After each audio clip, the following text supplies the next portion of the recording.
and also pictures of Ida and Wilhelm, so you can just pass those around and look at them as we go through this. I was going to put on my bonnet, but I don't think I have enough hands.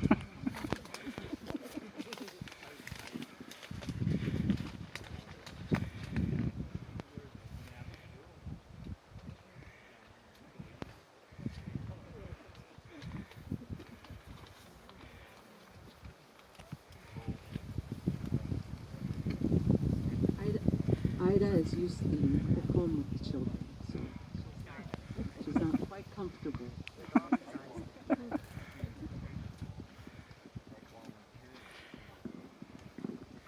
Well, I am Ida, but Wilhelm, he always called me Ida. That was the German way, you know.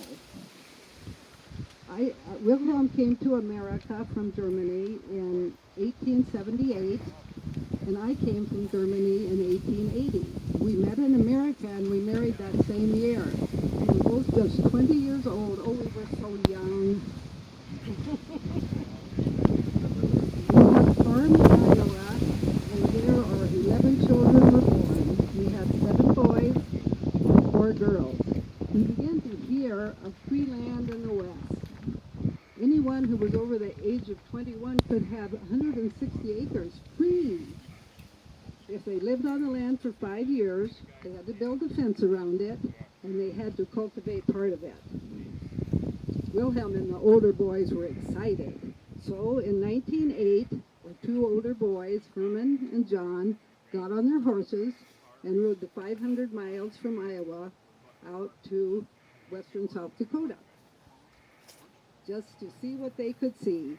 Oh, they came back full of adventure, like young men are, and told the family how wonderful it was. Just 2 years before, our little boy Franz, just 10 years old, got suddenly sick and died. And Wilhelm said, "Oh, it's time for a fresh start, Ida. Let's go west." We were both 50 years old when we started off on our new adventure. So Wilhelm and our oldest boy, Nicholas, took the train to a place called Smithwick and filed on our claim.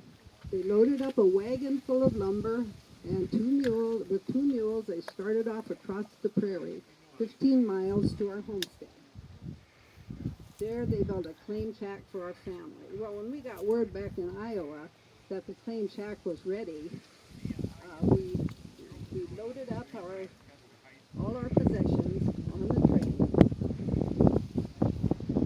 It was hard to leave little Franz there on that hillside all alone, but it was time to go. So me and 8 children boarded the train for Smithwick. We took our chickens, we took cows, we took mules and horses and a dog, of course, and some furniture and some feather ticks I made from my geese, my sewing machine, my cook stove, and Wilhelm's walking plow, and of course everything else we needed. Well, Wilhelm met us with the wagon in Smithwick, and with everyone helping, we took all our worldly possessions the 15 miles to our claim shack. What a sight we must have been. Oh, I looked around at that prairie. I thought, oh, this is not Iowa. Miles and miles of prairie, no roads, no fences. And then I saw the claim shack. It was covered with tar paper. That was supposed to keep the winter winds out. And it was so small, 16 by 42 feet. How were 11 people supposed to live in that? I said, "Oh, Wilhelm, what were you thinking? I want to go back to Iowa." Oh, Wilhelm, he just laughed, you know. He said, "Oh, Ida, we will build you a proper home." So this is John's So brother. the next year, Mom and Dad. Wilhelm and the boys built a Parents. big This is John's two-story mom and house. dad. Mm-hmm. 2 rooms downstairs, 2 rooms upstairs. The stairs were on the outside. Wilhelm remembered houses like that in Germany, where he came from. They dug a cistern for water, and a root cellar in the bank to store our food, a barn for the cows, and horses, a granary, and a chicken house with a cement floor. You know, we have skunks, beagles, foxes. They would get our chickens. And a lean-to for our hogs and many other sheds. The older boys, Nicholas and John and Herman, and our oldest daughter Mary, they were old enough to have their own homestead. Be your great-great-grandpa. Great-great-great-grandpa. Build up their homesteads. All the lumber was hauled by horse and wagon from Ulrich, which is 20 miles to the south. Every board was sawed by hand. Every nail was driven. And that's at Lithia. That's at Lithia. Said, God never heard it. Oh, time for a little water. Sorry. Back in Iowa, we had heard stories about the Indians. To get out whatever was Oh, I was so frightened. And when we got to our homestead, they would camp down on the creek, just very close to our house. We could hear them singing and beating their drums at night. Oh, I was so frightened. I said, Wilhelm, let's go back to Iowa. But Wilhelm said, no, Ada, the Indians are our friends. Sorry. Wilhelm traded a hog for some horses, and he traded corn for blankets. And Wilhelm would take the children down to the creek to watch the Indians sing and dance. I did not go. Oh, what a sight it was to see 200 or more carts going right past our house on their way to Wyoming to their winter grounds. They had families and their dogs with them, pulling their teepees behind them, and little ones strapped on their backs. The children waved, and they even rode their horses with them for a while. Not me. I stayed in the house and peeked at them from behind the curtain. One night we woke up to whooping and hollering. Oh, and looked out and we saw Indians riding around our house with torches. Oh, I was so frightened. I said, Wilhelm, I want to go back to Iowa. But Wilhelm, he said, those are not Indians. It's those English boys. They're trying to scare us away. You know, it was World War I, and we had come from Germany. And so those English boys, they thought we were Germans, but we were not. We were Americans. I could not understand why they would want us to leave. Well, in the morning, Wilhelm said, I don't think they're going to bother us again. So Wilhelm with the two older boys rode off. Well, I never found out what happened, but they didn't bother us again. Some years we had plenty of rain, and the crops were good. I had a big garden. We raised corn and oats, and cows and pigs, and we had honey because we kept bees. Rabbits were everywhere, and we had all we needed. We were, how do you say it now? Self-sufficient and off the grid. Of course, there was no grid. But we did depend on our neighbors. We would help them, and they would help us in return. During the war, there was a big demand for our honey because sugar was rationed, and they would give us things that we needed. But some years, the rains did not come. One dry year, we saw a big black cloud over in the east. Oh, rain, we were so hopeful, but it was not rain. It was grasshoppers, big ones, millions of them. They came and they ate every green thing. Why, they even ate the fence posts. And it was summer, but we couldn't leave the windows open because the grasshoppers came right into our house. We had to sell some cows and some of our horses, and Wilhelm, he was very sad for that. He said, oh, Ada, maybe we should go back to Iowa. I said, no, Wilhelm, this is our home. We will stay.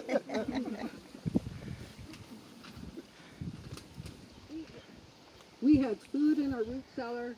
We had chickens to eat, although they tasted like grasshoppers. Yeah. And I had the shelves full of canned vegetables, and we always had rabbits. Those English boys that tried to scare us away, gone. It was just too hard for them. Finally, the rains came and life was easier. We bought our first car. It was an Overland. Oh, that made the trip to Ulrich's to sell our watermelons and our honey so much easier. We could go and come in half a day. Where with the team and wagon, it sometimes took 2 days. As time went by, our children were growing up. The 3 youngest, Rosie, Peter, and Lizzie, all finished the 8th grade at Lithia School, which was close to our home. They rode their horses to school. Wilhelm and I spoke German at home, but we insisted that the children always speak English. We went to church at the school also. That little church was packed on Sunday. Wilhelm and I were Lutherans, we were Germans. But everyone in the community just went to worship God. Rosie, our 9th child, she loved to dance. She would ride her horse all the way over past Cascade, about 20 miles, to dance at night. Oh, she was pretty. She had a lot of young men to choose from, but she showed the young man from Cascade called Abraham Landers. Wilhelm thought this was a good match because he had a big ranch and lots of cattle. Rosie's son Ralph and his wife Denise later took over the ranch, and they called it Star Cattle Company. Now Bernice and all her boys have the place. Such a big place. Bernice took such good care of our Rosie in her later years. Our youngest, Lizzie, met a young man who homesteaded near us. His name was William Peters. I said, Wilhelm, what do you think about Lizzie's young man? You are Wilhelm Peters. Our son is William Peters. And now Lizzie's young man is William Peters. Won't that be, I don't know, how you say confusing? Oh, Wilhelm. He just laughed. He said, he is a good man and a hard worker. He will take good care of our Lizzie. And he was so handsome. So they married, and they later bought our homestead, and they raised their 10 children close to our place. Our 4th boy, John, and his wife Anna moved to Colorado in 1923 to ranch. Wilhelm went there and helped him build a house. But John moved back to South Dakota in 1950 with his son Buck to the Muller Ranch near Cascade. John's wife Anna was a Muller, And now that nice young family, the Pucketts, live there. And our John's grandson Mike has the log house that John and Anna lived in. His granddaughter Wanda, she runs that place on the hill where people go to see those old things. I think the museum, you call it. Oh, our John is so proud of her. In the summer of 1929, I became ill. I found it so hard to breathe. Pneumonia, they said. Well, I didn't want to leave. Our youngest Lizzie lived nearby and was expecting her first baby. I wanted to be there, and I hated to leave Wilhelm. But I knew the children that lived close there, Herman and Peter and John and Mary and Lizzie and Rosie, they would take good care of me. Excuse me,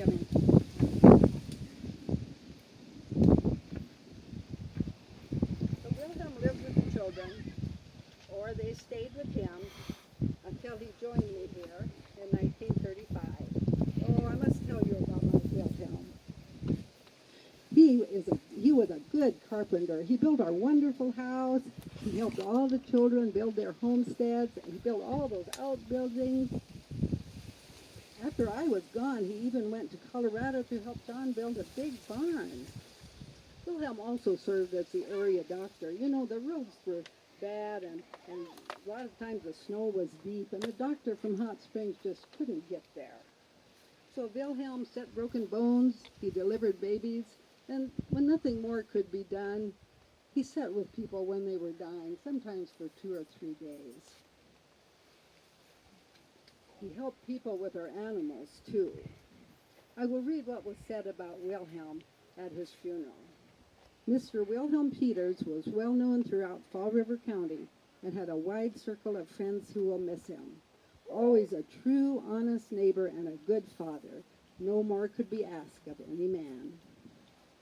Our boys, Herman and John and his Anna and Peter, are resting just down the hill while I can see them from here. I like that.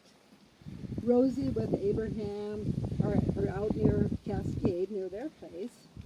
And Lizzie is next to our homestead, out by our homestead next to her William Peters on Horsehead Creek. And the others, they are where life took them. The land is now owned by Lizzie's daughter and her husband. It's been in our family for 110 years. I often thought land advertised by the government as free was not free. It was paid for by the hard work of the homesteaders that came here with a dream. But, as Wilhelm always said, hard work never hurt anyone. And Wilhelm, he was a nice